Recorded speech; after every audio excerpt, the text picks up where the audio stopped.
Welcome to Mystara for a long overdue remaster. Red Arrow Black Shield. The War module. The one with all the stuff, after you look at Night's Dark Terror. It's possibly the adventure with the grandest scope released for D&D ever. You're in a world war. Not a piddly conflict that you get caught up in, not a tiny fraction of a war like a single battle.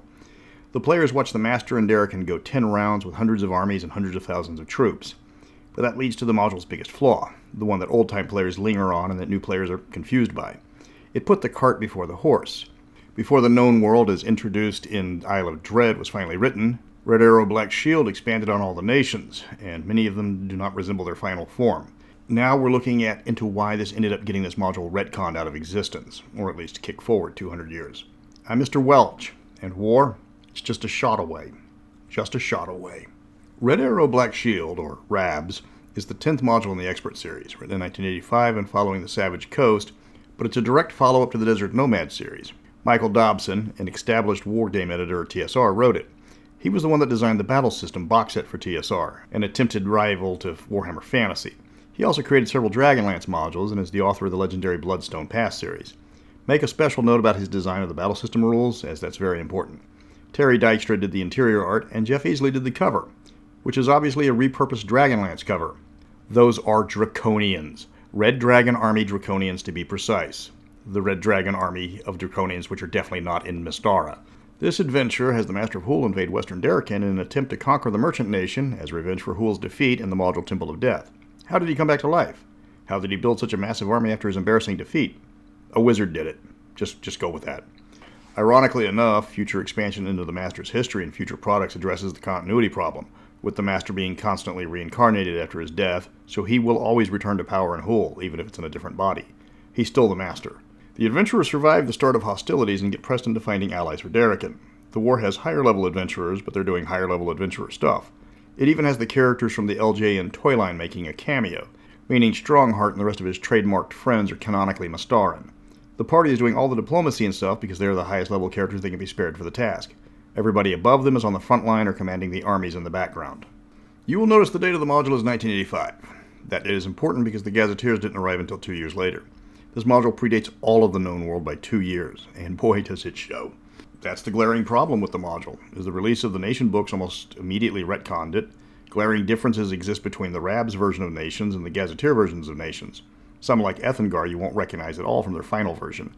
The module is meant to be a high-level campaign, as several times it tells the players to complete other published modules to gain loyalty for various nations.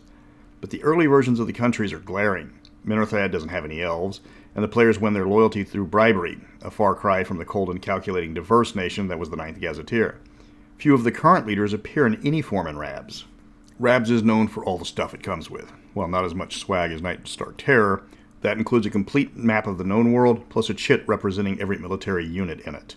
While it falls firmly into second place compared to Night's Dark Terror in terms of stuff, there's a real steep drop for third place.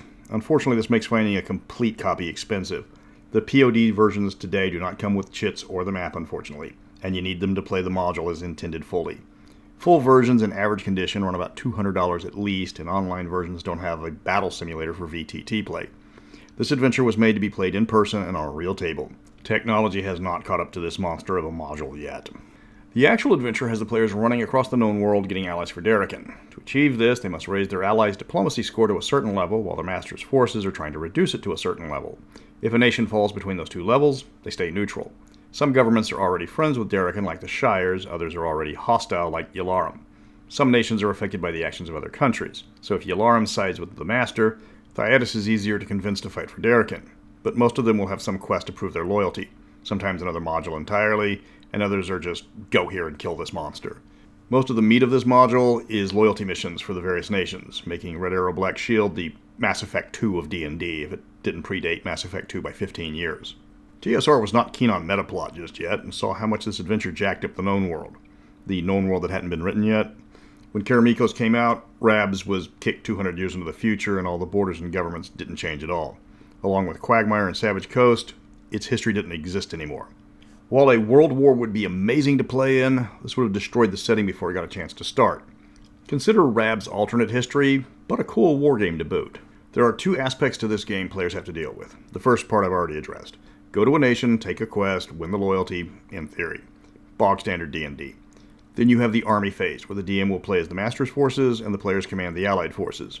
The Master vastly outclasses the Darrican forces at first, but as the war progresses and more nations rally to Darrican, the tide begins to turn. If two forces meet, combat is done with the War Machine system. No, not the war game that I spent thousands of dollars on that destroyed itself with poor game balance and a power creep that made GW jealous, but the mass combat system that was included in the companion box set the previous year. If players wanted detailed combat, they needed to use the battle system rules, despite it being for 2nd edition. TSR really wanted you to play battle system, so it was going to be in this module, even if the rules didn't support it. Of course, you could still do the battles narratively, but that means you didn't get to buy the latest box set, so get those silly thoughts out of your head and consume product, people. Fair warning, as written, this module is rather difficult in the early going. It reminds me of Fortress America, where the Master gets all of his troops at once and Darrican has a skeleton force and has to hold out hope, while fresh troops are reinforcing them. And units will get mauled in this game. The 15th Legion of Darrican is of poor troop quality, but you can have them hold a vital pass against the Master's forces while Allied troops speed to their defense. If you're good enough or lucky enough, you can arrive in time to push back the Master's armies and give the brave soldiers of the 15th Legion a proper burial. Time is a factor in the game. Players will watch as the campaign unfolds week after week, and unless they can work fast, it won't unfold in their favor from the start. Nothing impresses on the players that they had better move fast after watching one town after another disappear under the tide of Julian forces. If you're going to play this module, update it to the gazetteers. That's the glaring issue with RABS. Karamikos has the Baron start a civil war with the Duke. Like Von Hendrix is ever going to swear allegiance to another leader. The Etruscan clans are numerous in RABS and not isolationist to the extreme now. You'll find troop levels at odds with how the nations are written, like Ostland having the fewest troops in the northern reaches. I tried to see if anyone had updated RABS with the gazetteers on the vaults, but no such luck. One of the biggest issues the players have is that there's nations that are supposed to be allied with the Master. Those are Ethengar and Yalarum, two countries that are not going to side with a religious fanatic opposing their religions. You know the module needs to be updated when the 5 Shires gets a loyalty bonus if Darrican allies with Glantry. The adventure continues until the players can confront the Master and end him and the war. To do this, they need to assemble the magic dagger of Master Slaying, whose parts are conveniently scattered across the various nations they will be visiting. Convenient how that works.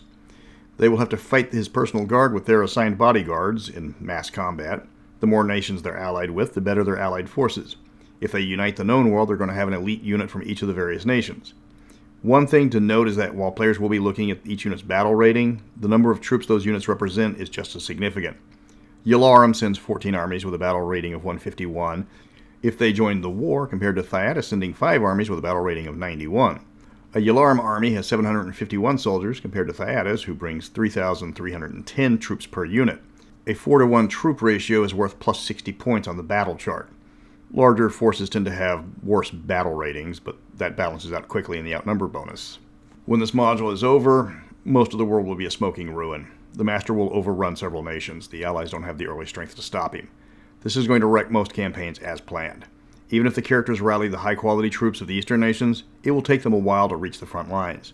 There's a good chance Glantry, Darrican, and the Shires will be ravaged before the other armies can push back the Master. If you had your heart set on turning Ithildown Castle into a vacation home after the war, there's a good chance the Master levels it for catapult parts. After he cuts the demon there, a check for damages. That's probably why the module suggests Conquest of the Warlords for the next adventure. Why not try a domain in lovely Norwold this year? Come see the majestic lakes, the virgin forests, the unsalted fields, the unburning buildings, and the still living population. If you're going to go all in on playing RABS, find a safe place to store the map. This module takes months. Hundreds of chits are going to be moved around every turn.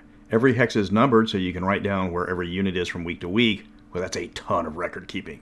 Now you can take a picture of the board with your camera, which is just a slight reprieve. This is not an adventure for people with cats. Just warning you, this module can consume people in its complexity. Wargamers are especially prone to getting a little too into playing RABS. It's the chits. If you're going to play D&D with wargamers, you're going to have to put up with their chits. Is RABS a good adventure? Yes, without question. Does it have severe issues regarding the known world? Also yes, without question. This is a gloriously ambitious module that few even attempted to follow. But it was years ahead of its time, and it's largely unrecognizable by fans of the setting today. It's as if someone started to make art for Tolkien's works for their game, but then people read Fellowship of the Ring, and they're confused by how it describes Aragorn utterly differently from how Tolkien described him. So now you have many Tolkien fans wondering who the complete stranger at Helm's Deep is and where Aragorn is. So like when the party gets to Glantry and Prince Yager is a friendly man, supportive of their cause, and willing to help without any strings attached. Players will wonder who this guy is and what he did with the actual Prince Yager. But if RABS had come out after the Gazetteers series, it would be viewed as a favorable alternative to Wrath of the Immortals. But it predates those books and needs serious retconning to make it work. That might actually be a good video project in the future. Regardless, if you're a wargame fan, it's worth it for the scenarios you can come up with yourself alone. That would actually make a fantastic turn-based computer game if anybody's listening. But enough about RABS. If you want a complete working copy, it's going to set you back about $200. There's a POD for $10. It doesn't have the maps and it doesn't have the chits that you can easily use. The next remaster is Curse of Xanathon, as the purge of my proto-TikTok reviews continue. Again, we're looking at a module retconned by its gazetteer. But until then, remember, never get into an argument with a diehard Tolkien fan. They will thoroughly explain the history of the character that you're arguing about, and then they go into his genealogy.